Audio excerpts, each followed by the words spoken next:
반갑습니다, 여러분. 주님의 사랑으로 환영합니다. 한 주간 동안 은혜 가운데 잘 지내셨습니까? 코로나 사태로 여러 가지 어려움 가운데 계시는 줄로 압니다. 이럴 때일수록 더욱더 마음을 다잡고 우리의 마음을 주님께 드리고 더욱더 주님께 나아가는 그런 기회로 삼으시기를 바랍니다. 이 어려움이 쉽게 끝날 것 같지가 않습니다. 아마 오래 가지 않을까 이렇게 예상을 해보는데요. 우리가 주님의 사랑 가운데 더욱더 마음을 모아서 하나님께 나아가면 이러한 상황들이 더 우리에게 큰 하나의 도움이 될 수 있다, 그런 생각을 해보게 됩니다. 하나님의 사랑 가운데 우리가 어려움 가운데 있지만 더욱이 요즘 많은 사람들이 교회 때문에 코로나가 더 이렇게 확산되었다, 이런 잘못된 이렇게 생각을 갖고 있는 그런 상황 가운데 있지만 우리가 낙심하지 않고 절망하지 않고 더욱더 믿음의 진보를 이루어내는 그런 믿음의 성도들이 다 되시기를 바랍니다. 하나님께서 우리와 함께 하시고 우리 인도하셔서 역사를 주관하시는 그 하나님께서 우리를 결국 승리하게 하실 줄로 믿습니다. 오늘 함께 생각해 볼 말씀은 골로새서 4장 1절로 3절 말씀인데요. 제가 한번 읽습니다. 상전들아, 의와 공평을 종들에게 베풀지니 너희에게도 하늘에 상전이 계심을 알지어다. 기도를 계속하고 기도에 감사함으로 깨어있으라. 또한 우리를 위하여 기도하되 하나님이 전도할 문을 우리에게 열어주사 그리스도의 비밀을 알게 말하게 하시기를 구하라. 내가 이 일 때문에 매임을 당하였노라. 아멘. 우리 바울 서신을 읽어보면 한결같이 앞부분에는 교리의 내용을, 뒷부분에는 실천의 내용을 담고 있는 것을 봅니다. 이 교리와 이렇게 우리가 해야 될 의무와 그리고 이 진리의 말씀과 그에 따른 우리의 삶이 어떠해야 되는가 하는 것을 이렇게 묶어서 이렇게 서신을 구성하고 있는 것을 우리가 보게 됩니다. 오늘 읽었던 이 골로새서도 마찬가지입니다. 앞부분에는 교리가 나오고 뒷부분에는 그렇다면 우리가 어떠한 삶을 살아야 할 것인가 하는 문제를 다루고 있습니다. 사랑하는 여러분, 이 교리 그러면 상당히 어려운 그런 이렇게 내용으로 들리지 않습니까? 교리, 가르침, 율법 이런 것들이 상당히 우리에게 배워야 할 것, 우리가 마땅히 지켜야 할 것, 어떤 이렇게 변할 수 없는 그런 진리, 이런 것들이 우리가 이렇게 접근하기에 좀 어려운 그런 느낌을 우리에게 주는 것도 사실인데요. 근데 사실 교리는 우리의 삶에 꼭 필요한 것입니다. 교리가 우리의 기독교 신앙의 기초가 되는 것입니다. 이 교리가 없으면, 이 교리를 잘 알지 못하면 이단에 쉽게 빠지게 되고 잘못된 가르침에 우리가 혼돈 가운데 이렇게 거하게 된다, 이렇게 말할 수가 있는 것이죠. 그래서 우리 기독교 신앙의 교리를 먼저 잘 정립하는 것이 중요합니다. 이것을 잘 정립하면 우리의 신앙이 덜 흔들리게 되고 나아가 잘못된 그런 가르침이 우리에게 다가왔을 때에도 흔들리지 않고 우리의 이 신앙을 지킬 수 있는 그런 기반이 된다, 이렇게 말씀을 드릴 수가 있는데요. 이 바울 서신의 이 앞부분에 나와 있는 이 교리들은 사실 여러 가지 교리가 나와 있지만 하나님은 누구신가? 예수 그리스도는 누구신가? 교회는 어떤 곳인가? 우리 성도는 어떻게 구원받게 되었는가? 종말에 어떤 일이 일어날 것인가? 이런 교리에 관한 내용이 등장하지만 가장 중요한 교리가 뭐냐? 그 중에서 가장 우리가 집중하고 잊지 말아야 할 것이 뭐냐라는 것을 말하라 한다면 저는 단언하건대 이신칭의의 교리다, 이렇게 말씀을 드릴 수가 있습니다. 이신칭의, 여러분 무엇입니까? 이신, 믿음으로써 칭의, 칭의, 어렵다 칭함을 받는다 하는 그런 교리죠. 이신칭의의 교리가 제가 볼 때는 바울이 그의 서신 전반부에 아마 그의 모든 서신 가운데서 서신을 받게 되는 성도들에게 전하고 알리고 싶은 그런 내용이 아닌가 이렇게 생각을 해봅니다. 이신칭의의 교리입니다. 믿음으로써 의롭다함을 받게 된다 하는 것이죠. 이 칭의라는 것은, 의롭다함을 받는다는 것은 사실 여러 가지 의미를 갖고 있습니다. 하나님의 자녀가 된다, 천국 백성이 된다, 구원받는다, 영생을 취한다. 이게 다 이신칭의에 속한 그런 의미의 내용들입니다. 의롭다함을 받는다. 의롭다라는 것이 여러분 무엇입니까? 의롭다라는 것은 제가 누차 말씀을 드렸죠. 하나님과의 바른 관계를 맺는 것입니다. 올바른 관계를 맺는 것입니다. 하나님 우리의 주인이시오. 우리는 그의 자녀요 종으로서 하나님을 섬기는 그런 관계를 의미합니다. 태초에 창조주 하나님께서 우리를 당신의 형상대로 지으셨듯이 우리가 그 본래의 창조의 목적에 부합하는 원래의 목적대로 살아가는, 하나님께서 원래 계획하시고 원래 예비하셨던 그런 이 관계 속으로 회복되고 들어가는 그것을 바로 하나님과의 바른 관계이다, 이렇게 설명을 하는 것입니다. 이 하나님과의 바른 관계 속으로 들어가야 됩니다. 하나님을 섬기고 하나님께 예배하며 하나님께 영광 돌리고, 하나님은 그 예배를 받으시고 우리에게 주님의 그 사랑을 주시고 우리를 보호하시고 인도하신다 하는 이 바른 관계, 하나님과의 바른 관계를 바로 의롭다, 디카요 슈네라고 하고 히브리어로는 째레크 이렇게 표현합니다. 이런 관계로 들어가는 이것을 설명할 때에 의롭다라고 표현하기도 하고 자녀가 되었다라고 표현하기도 하고 또 영생을 얻었다 이렇게 표현하기도 하고 천국 백성이 되었다 이렇게 표현하기도 하는 것입니다. 이것들이 이런 그 표현들이 다 맥이 같은 맥을 갖고 있는 그런 말씀들입니다. 가장 큰 복이라고 할 수 있죠. 가장 큰 은총이라고 할 수 있죠. 우리가 주님의 자녀가 되는 것보다 더 큰 은총이 있습니까? 영생을 얻는 것보다 더 큰 복이 있습니까? 하나님과의 바른 관계에 있는 것보다 더 큰 축복이 있겠습니까? 그것이 가장 큰 축복이요, 우리가 추구하고 지향해야 될 가장 큰 가치다, 그렇게 말씀을 드릴 수가 있습니다. 근데요, 이런 의로운 관계, 영생의 관계, 구원의 관계에 들어가기 위해서 뭐가 필요한가 하면 믿음이 필요하다는 거죠. 믿음으로써 그렇게 말했지 않습니까? Justified by faith. 믿음으로써, 믿음에 의해서, 믿음에 근거하여서 그렇게 된다는 것이죠. 자, 그렇다면 우리가 이런 어려운 관계, 영생의 관계, 복락의 관계에 들어가는데 필요한 것이 믿음이라면, 그럼 믿음은 무엇인가 하는 것입니다. 여러분, 믿음은 무엇입니까? 어떻게 하는 것이 믿는 것입니다. 믿는 것입니까? 내가 너를 믿는다. 내가 너를 신뢰한다. 내가 너를 의지한다. 네, 그것도 믿음입니다. 그것도 믿음인데 성경은 이것뿐만 아니라 어떤 다른 더 큰 내용을 믿음으로 표현하고 있습니다. 이것이 오늘 함께 제가 여러분과 함께 나누고 싶은 말씀입니다. 성경은 내가 너를 신뢰한다, 내가 너를 의지한다, 내가 너를 믿는다 하는 이러한 믿음보다 더 큰 믿음에 대해서 얘기하고 있습니다. 이것이요, 여러분, 성경에서 가장 어려운 그런 내용이라고 저는 생각합니다. 이것만 이해한다면, 이 믿음의 내용만 이해한다면 성경 많은 부분들이, 거의 대부분의 그런 부분들이 다 해결이 되고 이해가 됩니다. 성경은 특별히 내가 의지한다, 내가 믿는다, 이 믿음뿐만 아니라 내가 이 구원에 들어오게 된 이것이 하나님의 은혜이다라는 말을 하고 있습니다.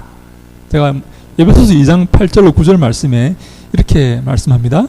너희는 그 은혜에 의하여 믿음으로 말미암아 구원을 받았으니 이것은 너희에게서 난 것이 아니요 하나님의 선물이라. 행위에서 난 것이 아니니 이는 누구든지 자랑하지 못하게 함이라. 아멘. 여기서 지금 구원을 말씀하고 있습니다. 우리가 어떻게 구원받게 되었습니까? 그 은혜를 인하여 믿음으로 말미암아 구원을 받게 되었다라고 이렇게 말합니다. 다시 말해서 믿음으로 이신 칭의 구원을 받게 되었다, 의롭다 하게 되었다라는 그런 내용이 여기 등장하죠. 여러분, 믿음으로써 구원받는다라는 그 말은 내가 믿었습니다, 내가 하나님을 의지했습니다, 예수님을 의지했습니다, 예수님을 인정했습니다 라는 그 차원에 머무는 게 아니라 더 큰 지금 말씀을 하는데요. 그건 뭔가 하면 이 믿음이, 이 구원이 내게서 시작된 것이 아니다 하는 것을 지금 설명하고 있어요. 이게 왜 중요하냐면 내가 믿었습니다. 오케이. 어떻게 보면 내게서 그 믿음이 시작된 것처럼 이렇게 보입니다. 내가 의지했습니다. 내가 결단했습니다. 내가 하나님을 신뢰하기로 작정했습니다. 내게서 그 믿음이 시작된 것처럼 보이지만 성경은 뭐라고 말하는가 하면 이 믿음이 하나님의 선물이다 라고 말하고 있는 것입니다. 여러분, 이 믿음의 양면성을 이해하셔야 됩니다. 이 믿음의 두 가지 이 차원을 이해하셔야 됩니다. 같은 믿음입니다. 믿음을 지금 설명하고 있어요. 마치 이쪽에서 보는 믿음과 이쪽에서 보는 믿음이 약간 다른 것처럼 보이는 것과 마찬가지입니다. 여러분, 이 믿음은 어떻게 볼 때는 내가 그 믿음을 시작한 것처럼 보이고 내게서 그 믿음이 시작된 것처럼 내가 결심하여서 내가 작정하여서 그 믿음이 이루어진 것처럼 보이지만 성경은 뭐라고 말하는가 하면 이 믿음이 하나님의 선물이라는 것입니다. 내게서 시작된 것이 아니라 내가 하려고 했던 것이 아니라 하나님께서 내게 내 마음속에 주셨기 때문에 그 믿음이 시작되었다고 이렇게 말하는 것입니다. 그래서 구절을 보니까 행위에서 난 것이 아니라는 것입니다. 뭐라고요? 하나님의 선물이기 때문에 누구든지 자랑하지 못하게 하려고 그렇게 했다는 것입니다. 자, 여기서 바울은 두 가지를 지금 이렇게 대비합니다. 행위에서 시작된 것이 아니다. 내 노력으로 된 것이 아니다. 내가 한 게 아니다. 하나님이 주신 것이다. 하나님께서 선물로 내게 주신 것이기 때문에 자랑할 수 없다 라고 이렇게 표현을 하는 것입니다. 바울은 지금 이 두 가지 가치를, 지금 이 믿음에 관해서 두 가지 가치를 설명합니다. 어떻게 볼 때는 내가 그 믿음을 시작한 것처럼 내가 작정하여서 그 믿음을 이렇게 그 믿음을 내가 이렇게 조성하고 만든 것처럼 이렇게 보이지만 그게 아니라 원래는 하나님께서 내 마음속에 그 믿음을 주셨기 때문에, 그 선물을 주셨기 때문에 내가 그 믿음을 시작할 수 있게 되었고 내가 작정할 수 있게 되었다라고 이렇게 말씀을 하고 있는 것입니다. 이 행위와 이 하나님의 선물, 그래서 이 둘을 지금 비교하고 있는 것입니다. 여러분, 행위와 하나님의 선물, 내가 내 작정으로 결심으로 믿음을 시작했다면, 믿음의 삶을 시작했다면 자랑할 수 있겠지만 왜 너는 믿지 못하니? 왜 너는 믿음이 없니? 이렇게 자랑할 수 있겠지만 하나님의 선물이라면, 하나님의 작정 인도하심이라면 나는 자랑할 수 없는 것입니다. 내게 아니기 때문에, 내게서 시작된 것이 아니기 때문에 자랑할 수 없다라고 바울은 지금 말씀하고 있는 것입니다. 그래서 이 믿음은, 이 바울이 말하는 믿음은 우리가 볼 때는 믿음을 내가 시작한 것처럼 보이지만 이 바울 사도가 말하는 그 믿음은 하나님께서 우리에게 주셨고 하나님이 그 주신 선물로 시작된 것이다 라는 것입니다. 여러분, 이 차이를 이해하시겠습니까? 하나님이 내게 선물을 주셨기 때문에 내가 그 믿음을 발전시켜 실천으로 이렇게 옮길 수 있다 하는 것입니다. 하나님께서 은혜로 내가 알지 못하는 때에, 내가 죽었을 때, 성경이 말하는 에베소 2장 1절에서 말하는 내가 죄로 말미암아 죽었을 때에 나를 깨워주신 그 믿음, 그 은혜, 그 선물 때문에 내가 이제 깨어났고 눈을 뜨게 되었고 예수님을 알아보게 되었고 예수님을 믿게 되었고 구원에 이르게 되었고 영생에 이르게 되었고 하나님의 자녀가 되었다 하는 것입니다. 하나님의 자녀가 된 후에도 내가 그 믿음으로 내게 주신 그 은혜의 그 믿음으로 내가 내 삶의 어려움들을 극복해 나갈 수 있게 되었고, 하나님의 그 말씀을 내가 더욱더 믿게 되었고, 내가 다른 사람에게 내 믿음을 전하게 되었고, 어려운 가운데 있는 그것들을 믿음으로 돌파해 나가게 되었다라고 지금 바울은 설명하고 있는 것입니다. 여러분, 이 바울의 이 믿음에 대한 설명을 이해하시겠습니까? 하나님께서 내게 선물로 믿음을 주셨습니다. 그건 은혜로 주신 것입니다. 내 것이 아니었어요. 자랑할 수 없습니다. 하나님께서 공짜로 내가 죽었을 때에 나를 살려주신 것처럼 그렇게 내게 믿음을 주셨습니다. 그래서 나는 내 믿음을 하게 되었고, 발전시키게 되었고, 믿음을 통해서 어려움들을 돌파해 나가게 되었고, 믿음의 삶을 살 수 있게 된 것입니다. 원래 하나님께서 내게 믿음을 주셨기 때문에 그렇다라고 지금 바울은 우리에게 말씀을 하고 있습니다. 여러분, 여기서 바울의 이 믿음에 관련된 이 내용과 설명에서 가장 중요한 게 뭔가 하면 자랑할 수 없다는 것입니다. 내게 아니기 때문입니다. 하나님께서 내게 선물로 은혜로 주셨기 때문에 내가 자랑할 수가 없어요. 여러분, 교회에서 그래서 자랑할 수가 없습니다. 내가 돈이 얼마나 있고, 이 세상에서 어떤 직책에 있고, 무엇을 내가 알고 있고, 내 학위를 가지고 있고, 내 지식이 얼마나 있나 하는 것을 자랑할 수가 없습니다. 만약에 자랑한다면, 그걸 내 거라고 자랑한다면, 여러분, 아직까지 믿음의 그 성격을 잘 모르고 있는 것입니다. 그걸 자랑한다면 그리스도 신앙에 대해서 아직까지 잘 모르고 있는 것입니다. 우린 교회에서요, 자랑할 수가 없어요. 그 놀라운 구원을 은혜로 받았는데, 선물로 받았는데, 그 말할 수 없는 큰 가치, 말씀으로 천지를 창조하신 그 하나님의 아들이 하나님의 자녀가 되었는데, 상속자가 되고 영생을 갖게 되었는데, 어떻게 이 다른 것들을 우리가 자랑할 수가 있습니까? 예?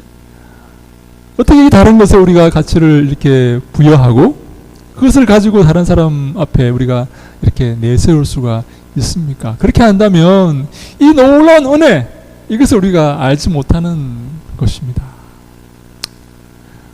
네, 우리 하박국은 유명한 고백하지 않습니까? 무화과 나무에 소출이 없고, 우리의 양이 없고, 밭에 열매가 없고, 외양간에 소가 없고, 내게 아무것도 없을지라도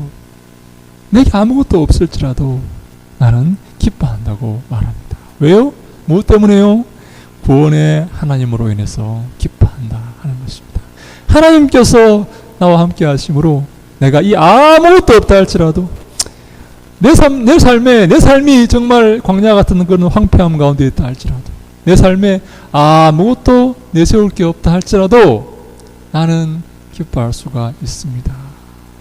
기뻐할 수가 있습니다. 내게 구원이 있기 때문에, 내게 생명이 있기 때문에, 내게 하나님이 계시기 때문에 나는 자랑할 수가 있고 기뻐할 수가 있는 것입니다. 이것이 바로 기독교 신앙입니다.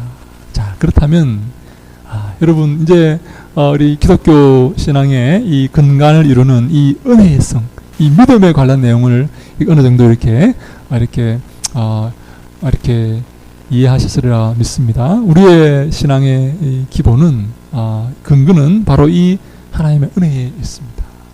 하나님의 사랑과 하나님의 선물에 있습니다. 우리는요, 이 생명을 선물로 받았고, 우리의 삶을 선물로 받았으며, 우리의 모든 것을 하나님의 선물로 인해서 갖게 되었습니다. 그래서 하나님을 찬송하고 하나님께 영광 돌리게 됩니다. 여러분이 갖고 있는 것 중에 하나님께 받지 않은 것이 있습니까? 하나님의 것이 아닌 것이 있습니까? 하나님께서 다 주신 것입니다. 자, 여기서 우리가 한 가지 기억할 것은 뭔가 하면, 이 모든 것이 하나님의 선물이라면, 내게 주신 이 모든 것이 하나님의 도우심이고 인도하심이라면 나는 어떻게 살 것인가 하는 것입니다. 그것이 바로 이 바울 서신의 뒷부분에 나오는 윤리적인 문제, 실천의 문제에 관련된 내용입니다. 여러분, 이 모든 것이 하나님의 은혜라면, 이 모든 것이 하나님의 선물이라면, 인도하심 가운데 주신 것이라면 우리는 어떻게 살아야 할까요? 어떻게 사는 것이, 어떤 자세로 살아가는 것이 주님이 기뻐하시는 것일까요? 목에 힘을 주고 의기양양하게 다른 사람을 무시하며 내게 주어진 것들을 내가 자랑하며 그렇게 살아야 할까요? 아니면 내게 주어진 것을 감사하며 이웃에게 그 놀라운 사랑을 전하며 겸손히 주님과 함께 살아야 할까요? 네, 우리 미가서 6장에 나오지 않습니까? 사람아, 주께서 선한 것을 내게 보이셨나니 주님께서 기뻐하시는 것이 무엇인가? 공의를 행하고 인자를 사랑하고, 인자함입니다. 헤세드입니다. 겸손히 내 하나님과 함께 행하는 것이다 라고 이렇게 말씀하지 않습니까? 이 특별히 여기서 제가 우리가 어떻게 살 것인가 하는 문제를 이야기할 때에 한 가지 우리가 잊지 말아야 할 것이 있는데요. 그것이 바로 공의의 문제입니다. 공의롭게 살아야 한다는 것입니다. 의롭게, 공평하게, 공평을 추구하며 의를 추구하며 살아야 한다 하는 것입니다. 여러분, 반대는 무엇일까요? 불의입니다. 불공평입니다. 이 공평, 정의, 물론 이 성경에서 말하는 의와 이 일반 사회에서 말하는 이 공평과 정의는 약간 개념이 틀립니다. 의는 하나님과의 올바른 관계, 하나님이 기뻐하시는 삶을 우리 말하고 있지만, 이 공의, 정의는 이 공정한 것을 이렇게 말합니다. 이 사회에서 정의는 바른 것을 말하는 것이죠. 그런데 이것이 하나님과의 바른 관계가 사실 이것들을 포함하고 있지만, 하나님과의 바른 관계가 이것들보다 더 개념이 넓은 개념이다, 그렇게 우리가 말할 수밖에 없습니다. 하나님과의 바른 관계가 더 폭넓은 개념인 것이죠. 근데 하나님과의 바른 이 관계, 의를 우리가 얘기할 때 반드시 기억할 것이 바로 이 사회에서의 정의, 이 공의라는 그런 개념입니다. 여러분, 이 공의라는 이 개념이 굉장히 이 성경에 많이 나오고, 하나님과의 이 의, 이 디카요슌의 이를 설명하는데 이 굉장히 이 중요한 그런 개념이 됩니다.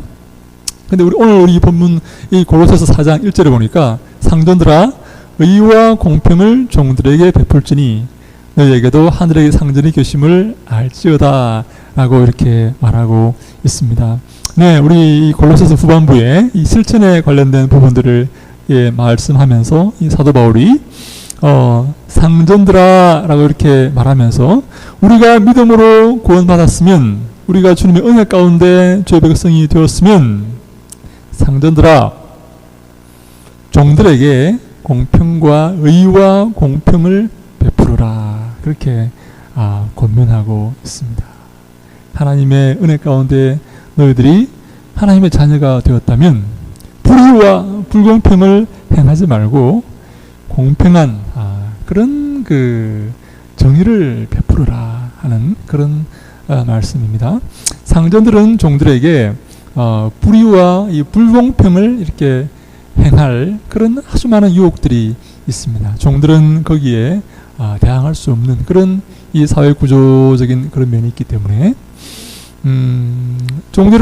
상전들은 종들을 학대할 수 있고 자기 뜻대로 움직이려고 할 그런 유혹도 많이 있고, 그 종들의 노동력을 부당하게 착취하는 그런 경우들이 상당히 많았습니다. 상당히 많았어요.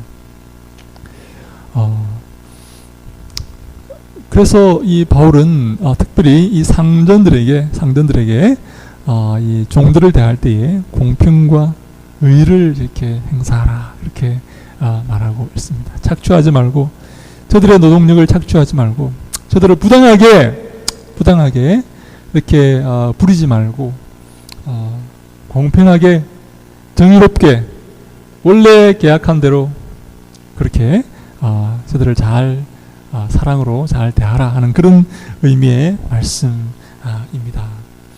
사랑하는 여러분, 그러한 삶을 살고 계십니까? 여러분들의 수하에 있는, 여러분들의 영향력 아래에 있는 그런 사람들에게 의와 공평을 행하고 계십니까? 혹시 그들의 어려운 점을 악용하여서 불의를 행하고 있지는 않습니까? 그들의 약점을 잡고 그들이 정말 할 수 없는 그런 것들을 요구하지는 않습니까? 우리는 그런 이 땅에서 하나님의 자녀로서 먼저 의와 공평을 행할 줄 알아야 됩니다. 공정한 그런 룰을 가지고 일을 할 줄을 알아야 됩니다. 내게 주신 그 권리를 남용하지 말아야 할 그런 의무가 우리에게 있습니다. 여러분, 이것은요 사실 쉽지 않은 그런 일입니다. 관점에 따라서 다르게 보일 수도 있고 그러나 우리는 이 하나님과의 바른 관계, 하나님이 기뻐하시는 그런 삶을 항상 염두에 두고 하나님을 두려워하는 마음으로 우리의 종들에게 내 영향력 아래에 있는 그런 사람들에게 이 공평과 정의를 행할 줄 알아야 됩니다.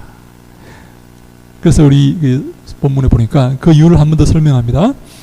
너희에게도 하늘의 상전이 계심을 알지어다 라고 이렇게 말합니다. 너희들에게, 상전들아, 너희들에게도 너희의 상전이 있다는 것을 기억하라 하는 것입니다. 너희들이 지금 상전처럼 보이고 종들을 이렇게 부를 수 있는 그런 위치에 있는 것처럼 보이지만 너희들을 평가하고 판단하실 상전이 계심을 기억하라 하는 것입니다.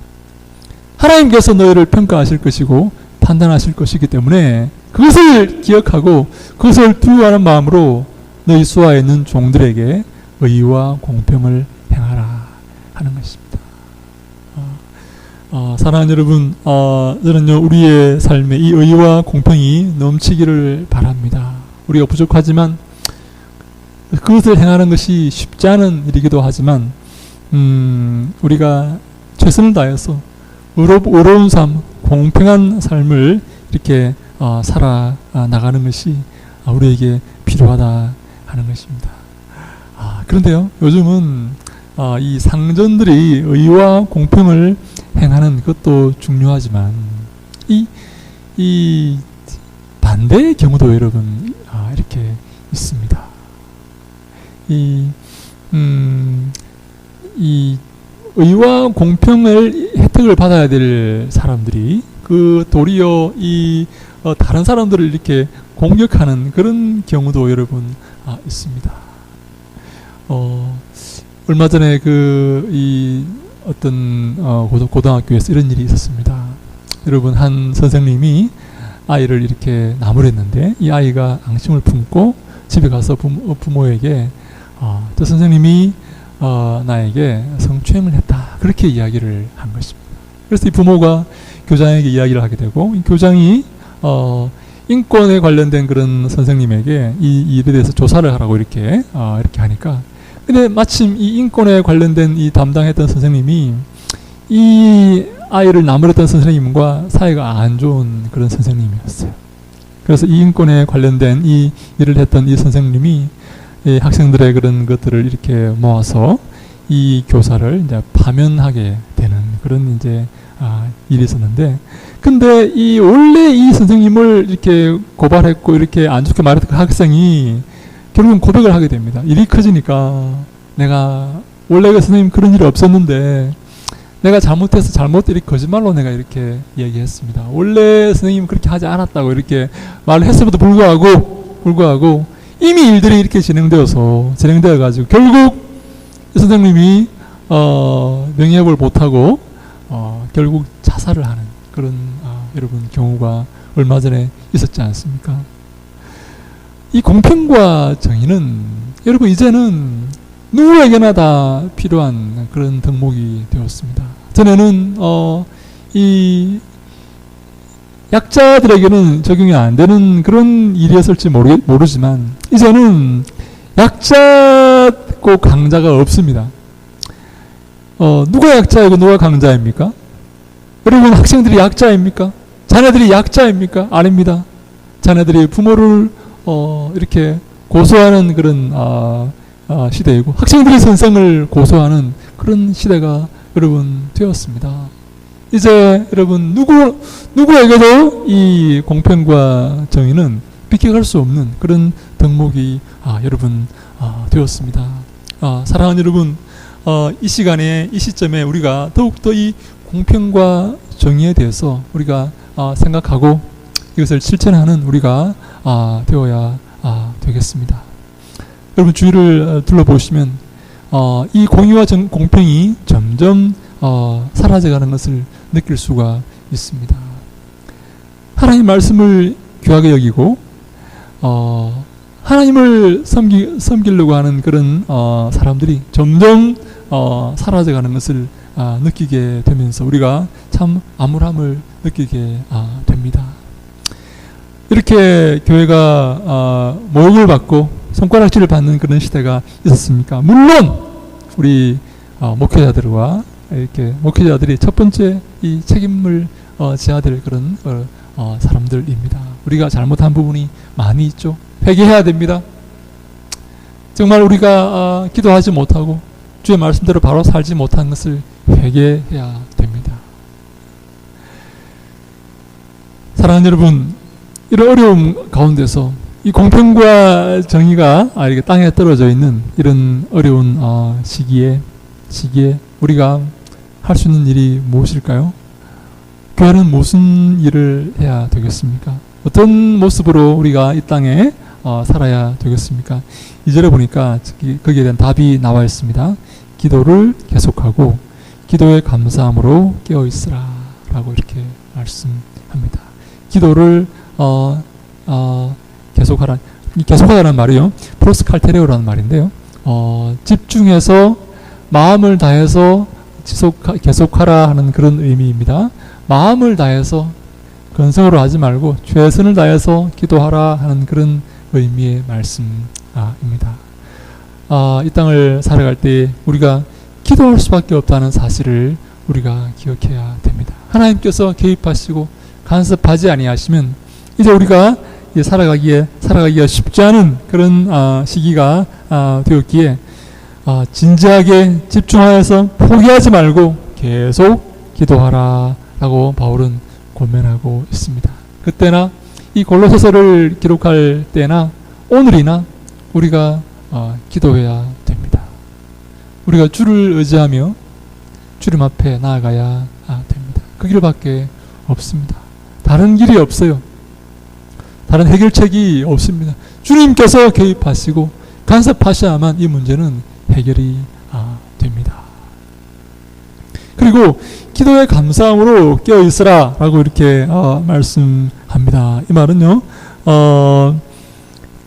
감사함으로 깨어있으면서 기도를 계속하라 하는 그런 의미의 말씀입니다. 사랑하는 여러분, 이 감사함으로 깨어있으면서 기도를 계속하라 하는 그런 말인데요, 이 깨어있으라는 말과 이 감사함이라는 말이 연결되어 있습니다. 이 깨어있는 사람은 감사하게 된다 하는 그렇게 말이 될 수가 있습니다. 여러분, 우리가 우리의 삶을 돌아볼 때 불평할 수 있고 불만을 제기할 수 있지만 깨어있는 사람들은 내게 주어진 것들에 대해서 감사할 수 있고 주님의 은총에 감사할 수 있으며 주님의 그 놀라운 선물, 그 영원한 생명에 대해서 우리가 감사하며 기뻐하며 살 수가 있는 것이죠.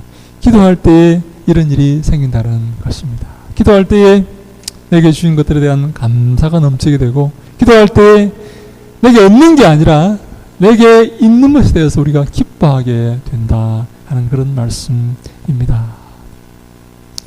성경을 읽어보면요, 우리 이 깨어서 이 기도하는 것을 이렇게 많이 보게 됩니다. 깨어있는 것과 이 기도하는 것이 이 동격으로 이렇게 설명되는 그런 구절들이 많이 있습니다. 기도하는 것이 깨어있는 것이고 깨어있는 것이 기도하는 것이다 라는 말입니다. 여러분, 이 땅에 파묻혀서 이 땅의 것들을 사모하며 그것에 취해서 살아가는 것이 깨어있는 삶, 지혜로운 삶이 아니라 기도하며 하나님 말씀을 들으며 하나님께 예배하며 살아가는 그 삶이 깨어있는 삶이라 하는 것입니다. 그래서 여러분 이 성경에서 말하는 이 깨어있음은 영적으로 깨어있는 삶을 말하고 있습니다. 육신으로는 이 땅의 일에 밝고 이 땅의 것들에 이렇게 이 땅의 것들을 사모하며 이 땅의 것들에 민감한 것이 깨어있는 것처럼 이렇게 보일지 모르지만 성경은 하나님의 일에 밝고 하나님의 그 뜻에 밝으며 하나님이 기뻐하시는 그 삶에 대해서 민감한 그것을 깨어있는 것이라고 말하고 그것은 기도를 통해서 이루어진다라고 말하고 있는 것입니다. 여러분 어떻습니까? 여러분들은 하나님의 말씀에 깨어있습니까? 하나님의 그 뜻에 민감하십니까? 하나님이 뭘 원하시고 주님께서 기뻐하시는 것이 무엇인가에 이 안테나를 이렇게 세우고 귀추를 주목하면서 그것을 찾아가는 그걸 찾기 위해서 노력하는 그런 삶을 살고 계십니까? 그것이 깨어있는 삶이고 기도를 통해서 그것이 이루어진다라고 성경이 말씀하고 있는 것입니다. 사랑하는 여러분, 하나님의 일에 깨어 계시기 바랍니다. 하나님의 그 뜻이 무엇인지 분별하시고 하나님의 그 뜻을 실천하는 데 민감하시기 바랍니다. 그것이 깨어있는 삶입니다. 이 땅의 것에 파묻혀서 이 땅의 것에 여러분 민감하여서 이 땅의 것을 추구하며 살아가는 그것을 성경은 깨어있다라고 말하지 않고 이렇게 자고 있다 이렇게 표현을 합니다. 잠들어 있는 것이죠. 반대말은 깨어있는 것입니다. 하나님의 일을 사모하고 하나님의 그 말씀에 민감하고 하나님의 말씀이 들릴 때 그것에 민감하게 반응하여서 그 말씀을 그 뜻을 내 삶에 실천하는 그것을 성경은 깨어있다라고 이렇게 표현을 하고 있습니다. 그래서 이것은 어떻게 이루어진다고요? 기도할 때 가능하다고 이렇게 성경이 말씀하는 것입니다. 이 에베소서 6장 18절에 보니까 모든 기도와 간구를 하되 항상 성령 안에서 기도하고 이를 위하여 깨어 구하기를 항상 힘쓰며 여러 성도를 위하여 구하라. 마태복음 26장에는 시험에 들지 않게 깨어 기도하라. 마음에는 원이로되 육신이 약하도다 하시고 누가복음 21장에는 이러므로 너희는 장차 올 이 모든 일을 능히 피하고 인자 앞에 서도록 항상 기도하며 깨어 있으라 이렇게 말씀하고 계십니다. 네, 어려움들을 극복하기 위해서 깨어 있으라 하는 것입니다. 기도하라 하는 것입니다. 육신이 약하지만 이 땅에 살고 있지만 항상 깨어서 주의 뜻을 구하고 주의 말씀을 실천하며 그것을 기도함으로써 이루어가라 라고 이렇게 말합니다. 그래서 오늘 우리 이 어려운 이 코로나 전국에 우리가 더욱더 기도해야 될 줄로 믿습니다. 내 삶이 이렇게 어려울 때 이렇게 어려운 가운데 내 삶을 인도하신 하나님 앞에서 우리가 기도해야 됩니다.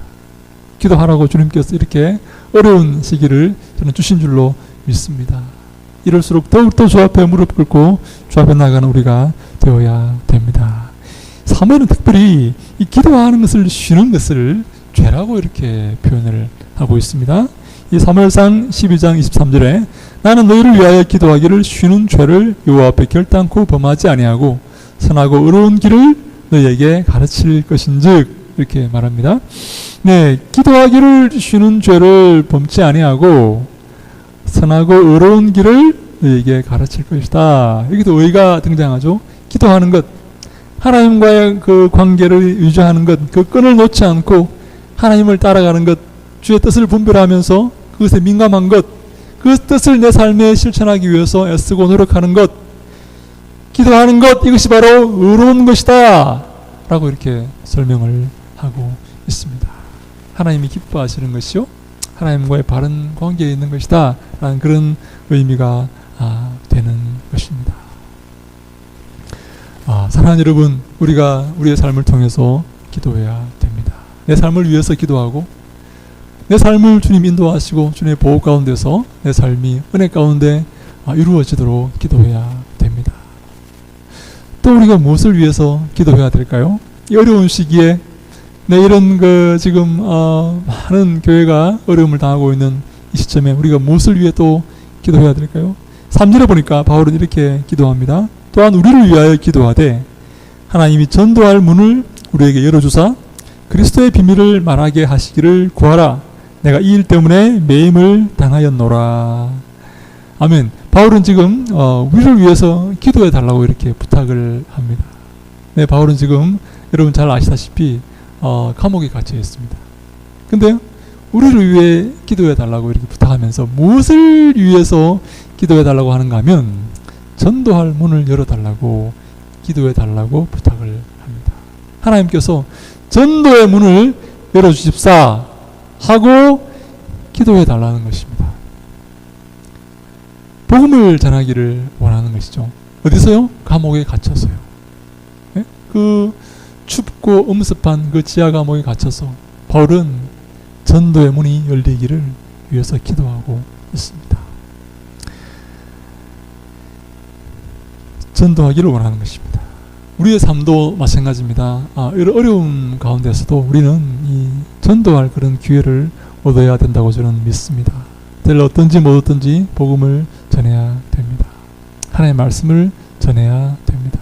주님께서 그것을 기뻐하시고 그것을 원하고 계시는 것입니다. 2000년 전에 바울이 가졌던 그 마음이 우리의 마음이 되기를 원합니다. 어떤 처지에 있든지 복음을 전하고 복음대로 살고자 하는 그런 우리가 되어야 됩니다. 주님께서 가장 기뻐하시는 일이 바로 이 복음 전도라는 것을 우리는 믿습니다. 특별히 바울은 이 그리스도의 비밀을 말하게 해달라고 이렇게 기도합니다. 그리스도의 비밀, 여러분 이 그리스도의 복음은 비밀입니다. 미스테리온이라고 하는데요. 모든 사람이 알고 있는 것이 아닙니다. 특별히 선택된 자들만 이 비밀을 알고 있습니다. 하나님의 자녀가 되어서 주를 바라보게 되고 주를 알게 된 그들만, 주의 백성들만 이 비밀을 알고 있습니다. 그래서 저 믿지 않는 저 사람들은 어떻게 보면 불쌍한 그런 사람들입니다. 그리스도의 비밀을 알지 못하는 것입니다. 영적인 소경입니다. 하나님을 알지 못합니다. 천지를 창조하신 하나님의 손길을 느낄 수 없는 그런 존재들입니다. 그것을 보게 되었고 알게 되었고 믿게 된 우리들은 복된 사람이 아닐 수가 없습니다. 어려울 때 기도하고 주 앞에 나아가서 그 마음의 시온에 데려가 있는 자들은 복된 사람들입니다. 주의 말씀을 주 아래 묵상하는 사람들은 주님을 경외하고 주님을 기뻐함으로 주의 말씀 앞에 순종하기 위해서 애쓰고 노력하는 그 사람들은 복된 사람들입니다. 주를 의지하며 주를 경외하며 항상 주 앞에 살아가는 자들은 복된 자들입니다. 주를 섬기며 주님께 예배하며 주님께 영광 돌리며 사는 우리들은 복된 사람들입니다. 그렇지 못한 자들이 있어요.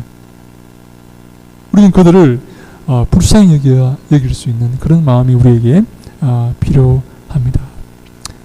정죄하지 말고 저들을 정죄하지 말고 비난하지 말고 저들이 알지 못하고 저렇게 했다고 이렇게 우리가 믿음의 위인들이 그렇게 핍박을 당하면서 고백했지 않습니까?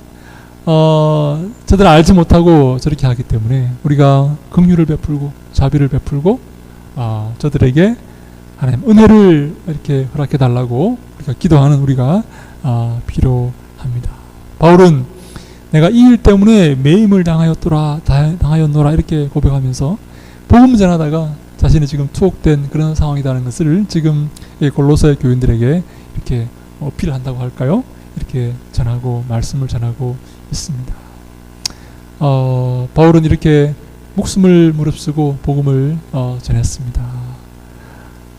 주님께서 기뻐하시는 일이 무엇인지 바울은 알았고 그것을 위해 자기 자신을 이렇게 아끼지 않고 헌신하며 자신의 삶을 주님께 드렸습니다. 우리의 삶도 이렇게 바울의 삶처럼 아름다운 삶이 되어야 될 줄로 믿습니다.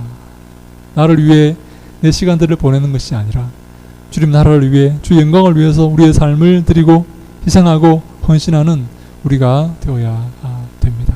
사랑하는 여러분, 어려움 가운데서 우리는 말씀을 더욱더 붙들어야 됩니다. 바른 길이 무엇입니까? 내가 곧 길이요 진리요 생명이요 나로 말미암지 않고는 아버지께로 올 자가 없다고 주께서 분명히 말씀하셨습니다. 그 주님의 뒤를 따라야 됩니다. 주의 말씀을 붙들어야 됩니다. 주께서 우리에게 명하신 그 명령을 우리가 준행하며 살아야 합니다. 이 어려운 시기는 도리어 어떤 사람들에게는 이 시험의 시기요, 낙심의 시기요, 배도의 시기가 될 수 있지만, 실족하는 그런 계기가 이렇게 될 수 있지만, 어떤 사람에게는 그 믿음을 더욱더 굳건하게 하고 더욱더 정결하며 순수하며 거룩한 그 믿음을 갖게 하는 그런 시기가 될 수가 있습니다. 우리가 바로 그런 사람들이 되어야 됩니다. 바람이 불 때 어떤 사람은 그 바람에 밀려서 이렇게 후퇴하지만, 어떤 사람은 그 바람을 이용하여서 의지하여서 더 빨리 나아갈 수가 있는 것처럼, 우리는 이 어려운 시기에 더욱더 주 앞에 나아가고 더욱더 주님께 가까이 가고 더욱더 주의 말씀을 붙드는 그런 믿음의 사람들이 되어야 됩니다. 그런 은혜가 우리 모두의 있기를 주님 이름으로 간절히 축원합니다. 기도하겠습니다.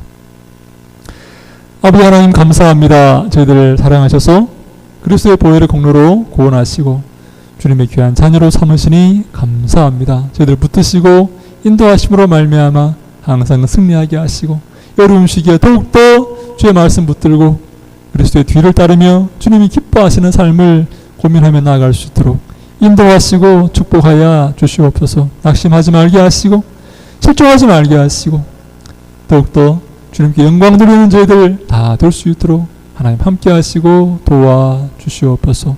인도하시고 축복하실 것을 믿사옵고 예수님 이름으로 기도하옵나이다. 아멘.